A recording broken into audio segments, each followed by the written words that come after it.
Corey, as you sort of look into the offseason, we've talked lots about the motivation of a loss and how that motivates people. What is motivation? What does a win do for motivation as guys go into the offseason, coaches, whoever, as you look ahead to next year? Yeah, I think just legacy, man. I think here it really hasn't changed.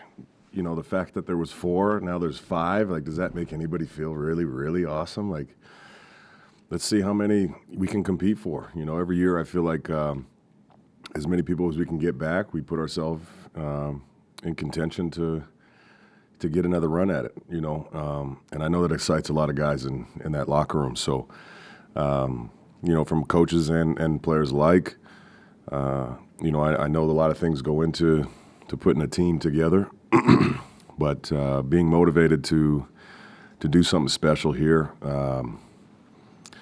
Nobody's ever won 2 in a row here, you know what I mean? So I know this group. That would bring excitement to the guys to come together and try to do something that's not been done here before. So, I don't know. Maybe we should have started handing out contracts in the last couple of nights when these guys are out, But, go about the professional way. Yeah, man, there's motivation for sure after a win. And a shared sentiment then, when we do talk about contract talks, there's a lot of pending free agents, as there is any year. Yeah. Is there a shared sentiment, or have you got that sense of guys do want to come back, or do you get a sense where guys are trying to capitalize on their on their success, right? And no doubt, and rightfully so, man. I'll never lose sight of that. A lot of us won't in this building. Like, this is what we do for a living, to support our families. Ultimately, we just hope that we could come to terms with a bunch of guys, and they feel like that's financially is what they deserve, and also there's a lot of guys who love being here, and if that's going to be the difference of a little bit of a financial discrepancy between somewhere else, I think that bodes well. These dudes really love each other. They love our fan base. They love the organization, and that says something too. Corey, did Marshawn Lynch ever give you a call back, or are you still waiting on that? Yeah, we were FaceTiming in the middle of the parade. It was pretty awesome. Yeah, it was it was great timing, actually. I think it was as the receivers were standing on top of the Army trucks. That's most likely what he would have been doing. So it was good timing. Corey, how tough is it going to be knowing that this group, there's probably going to be some changes, there always is, to see this, the last time this group's together today? Yeah, man, bittersweet. But I think we've been doing a really good job as a team celebrating together, from obviously after the game. The post-game party was outstanding. I don't think anybody left. As soon as we got here, team dinners, different events, the guys, I would say almost the entire team was out together last night. I think we understand what it is, but it's never easy this day. Whether the result is this or not, we know it's inevitable. Excuse me. But that's why I love the way that these guys are doing it together, because it's important to them, man. They care about each other. So, on a scale of 1 to 10, 10 being the most, how badly would you like Trevor Harris to come back and try and run it back for that second? Me personally, 10. I love Trevor, man, and I've been very vocal about that, and I'm not going to start mincing my words now, but I love him enough to respect any time that he may need to make that decision for himself and his family. I think everybody understands the kind of sacrifice it is for anybody to go on a journey like this as a football player, to be the quarterback of the Saskatchewan Roughriders and everything that entails is probably another notch. He has an amazing family, man, an amazing supporting cast at his house, and I know that what they feel is super important to Trevor, and it's super important to us. So, but if he says, "Hey, I want to play," well, I'd like us to try to do everything to make sure it's in the green and white. Has anybody on your coaching staff or player roster yet told you in all the celebration that they will not be back next year? No, nobody. Everybody was saying the opposite, so I'll be sure to remind them of that when we say But, yeah, I don't know, man. Everything's just been really cool these last couple days, so, but we know business is business. We just hope it's continues to be family business. For the past year, we've all reported about the exemplary behavior, the maturity of this football team. Over the last couple of days, there's been some exorbitant celebrations, and I've heard, and maybe other people have heard here lately, especially from parents or grandparents who took their children to the celebrations yesterday, and I'm speaking specifically about your reference to the MFing Saskatchewan Roughriders. Was that all a little bit overboard? Nah. If any of us were bad people or horrible role models 364 days of the year, then I'd say, we should do better. But personally for me, I thought that was pretty PG, man, the way that we feel. I mean, we want to do everything for this fan base, and we cussed. Sorry, but I hope you accept our apology. You're welcome. Corey, this team and this unit, the friendship that was displayed and the camaraderie was so big. Was that something maybe you instilled from the first practice, or what do you think the reasoning is behind that, and how do you make sure that continues into next season? Yeah, it's our first pillar, family first, and we try to make that in everything that we do. Obviously amongst each other and the relationships we share, relationships we share with each other's families, wives and kids and aunts, uncles, everybody who's visiting. You're in the facility, you're at practice, we know each other's families. We hang with each other's families. We eat at each other's houses. It's important, it's very important to us. And I think honestly, a lot of the really good teams in sports, that's one of the common denominators. So there's a reason it's the first pillar. And are you seeing a lot of emotion today in the locker room, obviously, with it being the last day in the facility for all the players? Yeah. Like I said, bittersweet. A lot of these guys have been waiting to get.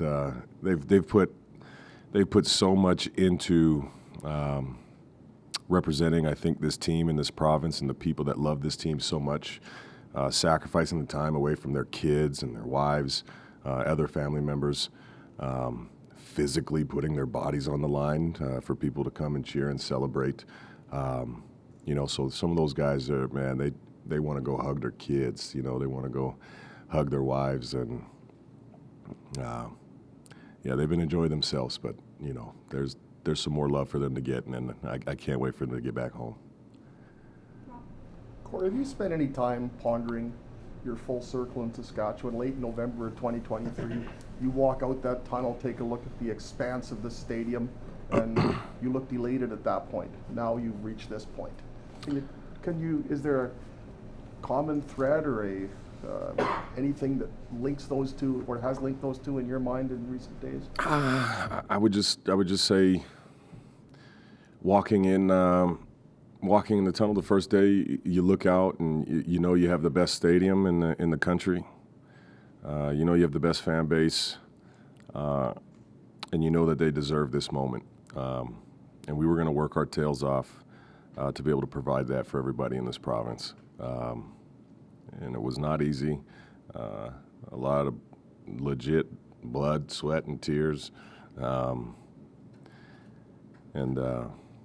Yeah, man. Every day, I was telling Dave earlier, every day, I'll walk out to the S and Mosaic in the middle of the field and stare up at those 4 banners and just try to visualize that 5th one. And that joker's going up, man. So really cool for us to be able to provide that for our fans. let's keep it going, man, because the mentality doesn't change. Most of us will try to take it in as much as we can right now, but you know, we're already starting to work on 26, man. So, you know, short-lived sometimes, which is crazy, but maybe that's what makes people successful. It wasn't even 2 years ago that you said emphatically to Jeremy that you want this job. What did you see then, and how was that? How much has that been reinforced over the last 103 weeks? Yeah, I think just looking at the core of the roster that I knew was going to be here, obviously the quarterback position, those were incredible pieces that, you know, I thought, you know, J.O. Kyle, Paul Jones, all those guys, they did an outstanding job of bringing some really good players in here. So as a starting point, you know, seeing other jobs open up, I thought as a starting point was outstanding. Then the intangibles, being able to live full-time in a community that actually, like, devotes their time, their effort, their money to this football team. Man, how cool would that be to be able to bring a championship back to those people, right? Yeah, I want to be a part of that. And this is exactly what we expected. I think of all the position groups in that room, probably the receivers is maybe the one that may get broken up the most. Even you said it, every guy in that room could be a starter, and you guys had tested your depth, and they have a lot of film out there that showcase their stuff. I guess, what are you expecting out of those guys to, you know, as you try to also kind of refuel for next season? Yeah, it's gonna be tough, obviously.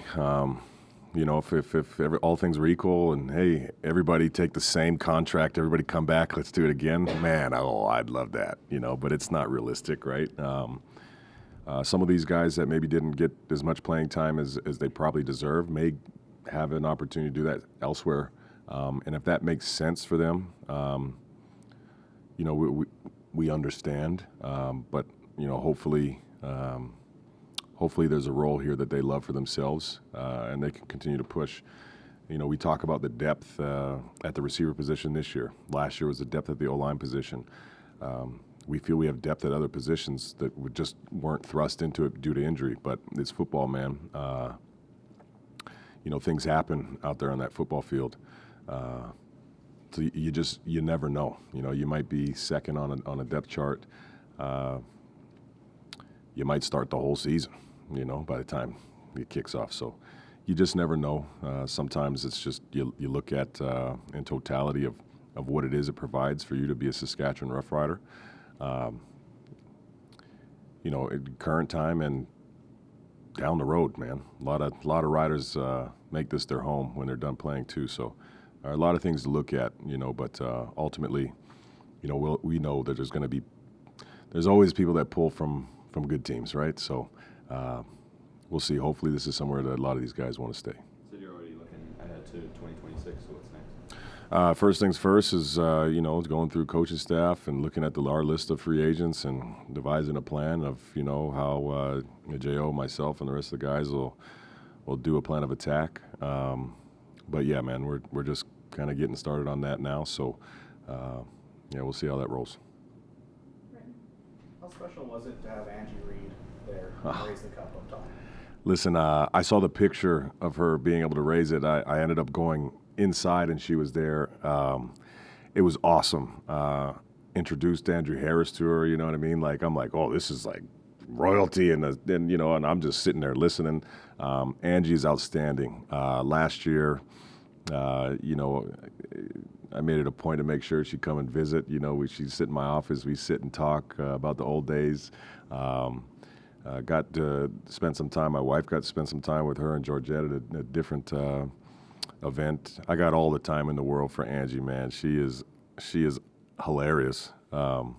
She's awesome, and she's part of this organization forever, obviously, right? So so cool that she could be a part of that. I know it meant something to her, and it definitely meant something to me, and I know it meant a lot to a lot of people that were there yesterday. We've talked about the players you might lose. Mark Mueller's a name that gets thrown around as one of the next possible CFL head coaches. What have you seen from him in his evolution as a coach? So maybe if he does get that opportunity. Yeah, look, Mark, there's a reason that he's here. So you guys obviously know how I feel about Mark. He's CFL through and through. Not too many kids grow up in a locker room with a legend. He's been able to do that at multiple places. He never loses sight of how awesome this league is. It's part of his DNA, and he works that way. I know him being here meant a tremendous amount to him and his family, his in-laws as well. He's going to be a great head coach in this league at some time, and it may be this offseason. But the time that we've spent together, dating back years to current day, our kids are best friends, and our wives are best friends. Me and Mark, we're cordial, I guess, But he's going to be an amazing head coach in this league, I think, for many years to come. Corey, last year you were talking a little bit about wondering if you were going to keep being the defensive coordinator. Just kind of self-assessment. How do you feel this year? I think it worked out pretty good. But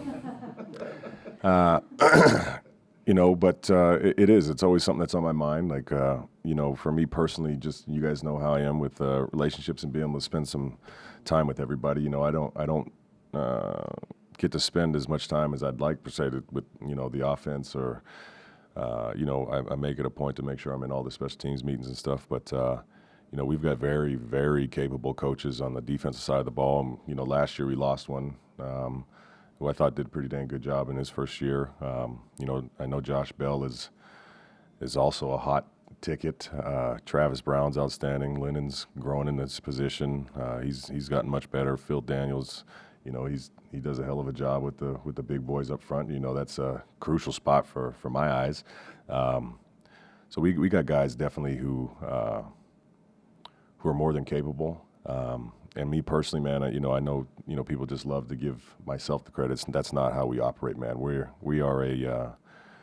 a staff, man. We're a team. So a lot of the stuff that people see it's a culmination of a lot of work of that staff. So Were you better this year handling both roles?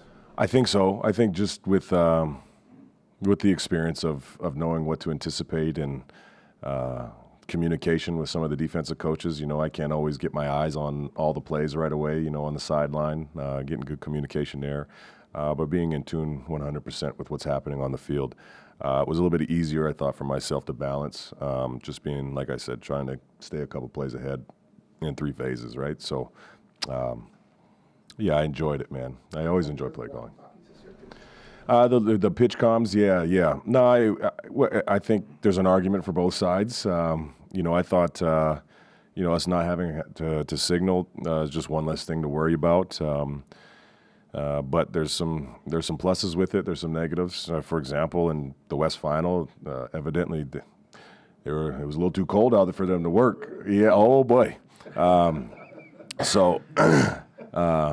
But overall, I would say it was a good experience, for our team. I can't speak for anybody else's, but yeah, it was enjoy calling plays. But we certainly have guys in the building who can do it just as good and maybe even better. Thank you.